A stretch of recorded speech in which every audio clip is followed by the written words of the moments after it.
Our submenus are looking the way that we want them to, but we still need to address their rollover behavior. So I have the dropdown.htm file open from the 05_04 directory. And the first thing I wanted to take a look at was the existing style for our rollovers so that we could kind of see what it is that we'll need to overwrite for our submenu. So I'm looking at the LIA:hover selector here on line 68 or so.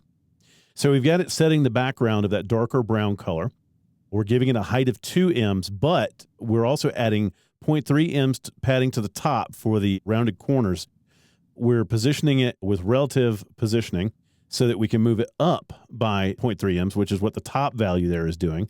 And then we're applying a border radius of 0.3 ems for the 2 top corners. And all those are combining to form that sort of tab look and feel to them. Well, that's great, but for our submenus, it's not what we want.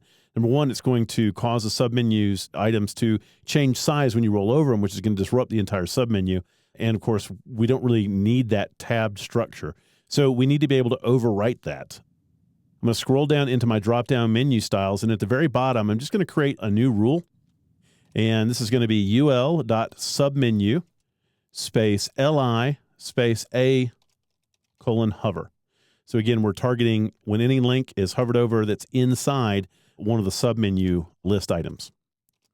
Now, inside that, I'm just going to start overriding some of those properties that we were just talking about. The first thing I want to do is change the background color from that darker brown, because in our submenus, remember, that's the foreground color. So we want it to stand out. And we'll just use that orange color that we already have on the nav bar. It'll give a nice contrast between the brown, and it'll keep the color scheme consistent. So that's going to be pound D5973C. Then we're going to set the height to 2 ems, which will make sure they're all the same height as the links when they're not being rolled over. We're going to set the padding top to 0.2 ems. If you remember, the top one had expanded that padding to allow for the tab up top. I'm going to set the top value to 0. Now, here's the reason I'm doing that. I don't really necessarily need to change the positioning value, because being relatively positioned, they're still within normal document flow. So it's not like absolute positioning where it removes them. What I do need to do, though, is keep the positioning from offsetting it up that negative 0.3 ems, which is what's happening above that. So I'm just taking that top value and I'm overriding that with 0, which is going to hold it in place. We need to get rid of that border radius.